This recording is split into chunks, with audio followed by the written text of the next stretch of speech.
ቅድሚ ዘለዓተይ ርእሱን ኸድንር ርዩን ዓወተይ ሞገሰይ ኩነሎ ኣብ ቅድሚ ዘለዓተይ ርእሱን ኸድንር ርዩን ዓወተይ አብን ወልድን መንፈስ ቅዱስን ባሕሪ አምን መጽሓፈ ስንክሳር 27 ጥቅምቲ መዛዕለ እዚኣ ዝውዕል ቅዱስ ብፁዕ አቦ አባ መቃርስ ኤጲስቆጶስ ናይ ሃገረ ቃው ዓረፈ። ነዚ ቅዱስ እዚ ቃል ትንቢት ነቢይ ዳዊት አብኡ ተፈጸመ። ምክሪ ክፉኣት ሰባት ዘይሰምዕ ብመገዲ ሓጥኣን ከዓ ዘይከይድ ኣብ ኣኼባ መላገፅቲ ድማ ዘይፅንበር እኳ ደኣ ሕጊ እግዚኣብሔር ምእዛዝ ዘሕጐሰ ነቲ ሕጉ ለይትን መዓልትን ዝስንትኖ ሰብ ብፁዕ እዩ ዝብል ተፈጸመ። እዚ አባ መቃርስ ነዚ ትእዛዝ እዚ ሓለዎ ብመኽሊት ነጊዱ ከዓ ኣርብሖ። እግዚአብሔር ባዕዳዊ ብዙሕ ግዜያት እዩ ተኣምራት መክራትን ዝገበረ። ንሱ ኣብ ሃገረ ቃው ከሎ ብዛዕባኡ ተባህለ ኣሎ።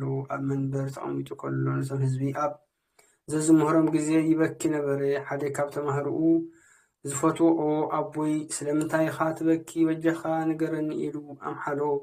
ብዛዕባ እቲ ማሕላ ድማ መለሰ፣ ኣነስ ሓጢኣት ህዝበይን እቲ ክፉእ ግብሮምን ምስ ረኣኹ ከምቲ ዘይቲ ኣብ ማው ማለት መብራህቲ ፀብለል ኢሉ ዝርአ ሓጢኣቶም ምስ ረኣኹ እየ ዝበኪ በሎም። ካልእ ግዜ ድማ ንጎይታና መድሓኒት ኢየሱስ ክርስቶስ ምስጋና ይኹኖ ኣብ መሰዊ ተቐሚጡ መላእኽቲ ከዓ ናብ ነፍሲ ወከፍ ሰብ ተግባራት ከቕርብሉ ከለዉ ረኣየ። ከምዚ ዝብል ቃል ከዓ ሰምዐ። ኦ ኤጲስቆጶስ ነዞም ህዝብኻ ንምንታይ ሸደል ትብሎም? ኣይትግስጾምን ኣይትምህሮምን ዲኻ ይብሎም። እቲ ኤጲስቆጶስ ከዓ ኦ ጎይታይ ንሳቶም ቃለይ ኣይቅበሉን እዮም በለ። ጎይታ ከዓ መሊሱ ንኤጲስቆጶስ ክግስጾም ህዝቢ እውን ክምህር ይግብኦ ቃሉ እንተ ዘይተቐቢሎም ግና ደሞም ኣብ ርእሶም ይኸውን በሎ። ድሕሪዚ ምስ ቅዱስ ዲዮስቆሮስ ናብቲ መናፍቕ ዓላዊ መርቅያኖስ ዝኣከቦ ጉባኤ ኬልቅያዶን ንኸይፀውዕዎ ኣብቲ ኣዳራሽ ንጉስ ምስ በፅሐ እቶም ወተሃደራት ነቲ ብላይ ክዳውንቱ ሪኦም ምእታው ከልእዎ። ኣባ ዲዮስቆሮስ ግና ንሱ ኤጲስቆጶስ ከም ዝኾነ ነጊሩ ኣእተዎ። ምስ ኣተወ ብዛዕባ ጎይታና መድሓኒ ኢየሱስ ክርስቶስ ካብ መለኮቱ ክፈልይዎ ክልተ ባህርያት ክገብርዎ ከለዉ ቃሎም ሰምዐ። እዚ ቅዱስ ተቆጥዐ። ምስ ኣቦ ኣባ ዲዮስቆሮስ ኮይኑ ድማ ንንጉስን ማሕበርን ብዘይ ፍርሃት ኣብ ገዞም ምክንያቱ ቅዱስ ዲዮስቆሮስን ንሱን ምእንቲ እታ ቅንዕቲ ሃይማኖት ንሞት ድልዋን ነበሩ። ምስ ቅዱስ ኣባ ዲዮስቆሮስ ድማ ናብ ደሴት ዳግራ ሰደድዎም።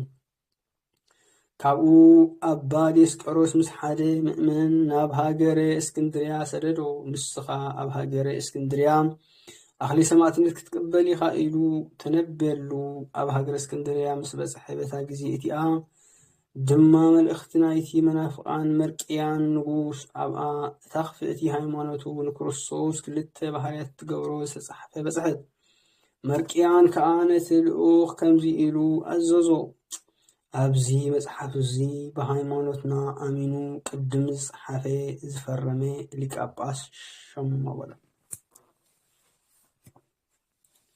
ኣብ ሃገረ እስክንድርያ ከዓ ሓደ ኣብ ሮታሪ ዝስሙ ሊቀ ጳጳስ ነበረ። ንሱ ነታ ርክስቲ መፅሓፍ ወሲዱ ኣብኣ ቅድም ስሙ ክፅሕፍ ደለ። ቅዱስ ኣባ መቃርስ ከዓ ንኣብ ሮታሪ ኣባ ዲዮስቆሮስ ካብ እስክንድርያ ክኸይድ ከሎ ዝበለካ ዘክር በሎ።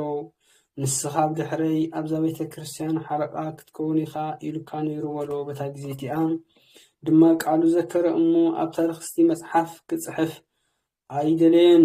እቲ ናይ ንጉስ መርቅያኖስ መልእኽተኛ ኤጲስቆጶስ ኣባ መቃርስ ብሃይማኖት ንጉስ ከምዘይኣምስ ፈለጠ። ብቁጣዕ ተንስኡ ንቅዱስ ኣባ መቃርስ ኣብኡ ሕቡእ ኣካላቱ እስመ ስላሴ ኣፍረ ነብሱ ሸንድሖ እሞ ንግዚኡ ዓረፈ። ኣኽሊል ሰማዕትነት ከዓ ተቐበለ። ምእመናን ከዓ ንስግኡ ወሲዶም ምስ ስጋ ቅዱስ ዮሃንስ መጥምቅን ምስ ነቢ ኤልሳዕን ኣንበርዎ። እዚ ቅዱስ ኣባ መቃርስ ቅድም ኢሉ ብራእይ ቅዱሳን ዮሃንስ ኤልሳዕን ስጋኻ ምስ ስጋና ክኸውን ክብሎ ርእዩ ነበረ። ከምኡ ምስ ስጋ ኣባ መቃርስ ዓብይን ኣባ መቃርስ إلا اسكندراون أبدبر أسكتس كونه ጸሎቱን በረከቱን ምሳና ትኹን ዘለዓለም አለ አሜን። ካልበዛ ለዚ አዝውዕል ናይ ጎይታናን አምላኽናን መድኃኒናን ኢየሱስ ክርስቶስ ወዲ ሕያው እግዚአብሔር ካብ ቅዱስ ቅዱሳን ማርያም ስጋ ዝለበሰሉ ዕፀ መስቀል ዝወዓለሉ ንስለና ካብ ዝተበጀወሉ ስግኡ ዝቆረሰሉ ደሙ ዝኸዓወሉ ንመርገብና ደምሲሱ ትንሣኤ ዘበሰረሉ ንስላና ክብል ኣብ ዕፀ መስቀል ተሰቂሉ ዘይመውት ዝመተ ዘይሓምም ዝሓም ዘይፀምእ ፀምየ ዝበለሉ 7 ተኣምራትን 7 ቃላትን ዝፈፀመሉ ዕለት እዩ። ሰላም ለደምከ ለፈየታዊ ዘቀደሶ ወሃገረ ጽጌ ሐዲስ ምስለ ነፍሳት ጻድቃን አስተዋርሶ ተዘከረኒ ክርስቶስ አመ ምጽአትከ ለተዋቁሶ በእንተ መቃር ሰማዕትከ እስከ መጠው ነፍሶ በበትረ መሓ ፒለ ክቡደ ዘዘበጦ ርእሶ። ሰላም ንደምካ ንሽፍታ ዝቀደሶ ሃገር ብዕምባባ ሓዳስ ምስ ነፍሳት ጻድቃን ዘውርሶ ተዘከረና ክርስቶስ ኣብ ምጽአትካ ዘለዎ ተዋቅሶ ምእንተ ሰማዕትት መቃርስ ክሳብ ዝወፈ ነብሱ ብበትሪ ሸሚጡ ረጉድድ ዝዘበጦ ርእሱ።